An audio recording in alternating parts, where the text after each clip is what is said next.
adding on to Shabbos. So I just wanted to mention one interesting question that's brought down in halacha, and that is Tosefes, do we view Tosefes Shabbos, the extra part of Shabbos, as its own independent obligation, or is it rooted in the obligation of Shabbos? Right? Is it its own independent obligation, or is it just an extension of Shabbos? Now, what's the difference, you'll ask? Can anybody think of what would be the practical difference? Let's say somebody becomes bar mitzvah on Motzei Shabbos, or on, let's say, Motzei Yom Kippur. Let's say somebody becomes, so we know that a Jewish boy is not obligated in all the commandments until they turn 13. So let's say they become a Jewish adult male, 13 years old, on Motzei Shabbos. Are they obligated from the Torah in that extra time of Tosefes Shabbos? Or do we say, wait a second, if they weren't obligated in the Shabbos itself, because they weren't yet an adult, how can you now say that they would be obligated in the Tosefes, in the extra? So this question is discussed in the poskim, the mincha seudah, goes both ways. The Chasam Sofer says, no, it's obvious, it's only an extension of Shabbos itself, and in that case, the boy would not be obligated. Yes? It would seem if a woman gave birth, yeah. let's say she kept 70, 90 minutes, or she made Tosefes Shabbos, for 2 hours later, and she gave birth during her Tosefes Shabbos, would we say that the child would have Tosefes Shabbos because it was Tosefes Shabbos? So say there's a proof that it's Tosefes. No, but here we're. No, I mean, I'm just saying, if we're saying that the Tosefes Shabbos makes the Shabbos, that it changes the day, and if she gave birth 2 hours after Shabbos, and she was still probably. So you're saying there must be independent. Yeah, that's a good point. And what better yet, if somebody does malacha during Tosefes Shabbos, will anybody say they get a chiyuv? There's no, right? Good question. Okay, and the last halacha in Reish Alphabet dealing with halachas of Ma'ariv.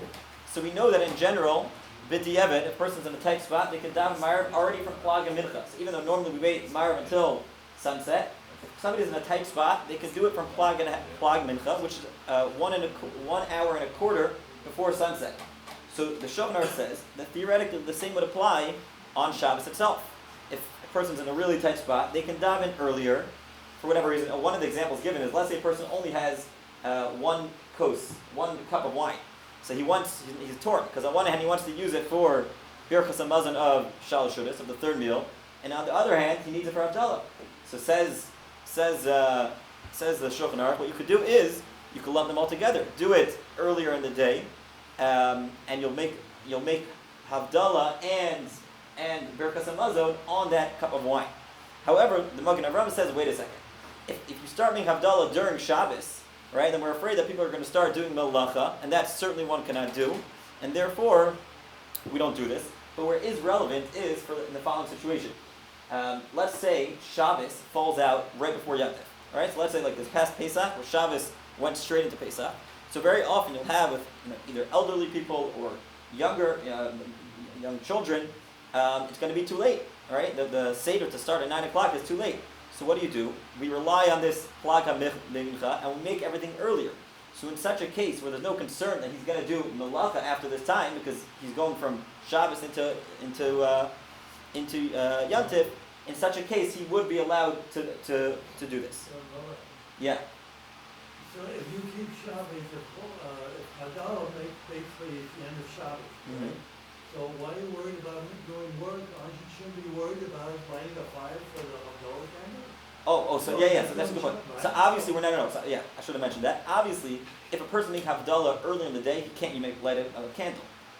Because it's still Shabbos in that regard, right? So obviously we're concerned that people are going to say, oh, wait a second, this guy made Havdalah, it must be Shabbos is over. It looks light outside, what do I know? So, yeah, you're right. We're not going to light with a candle, but we're still concerned that somebody who's looking will be confused and God forbid, do melacha. And finally, the last halacha is, as we mentioned, we prolong the v'hurachim, and we say v'hinoam, we say those extra passages after Ma'ariv to again the neshamas which have to return. If they have to return to Ganem, we want to give them extra time, and that's why we prolong it on their behalf.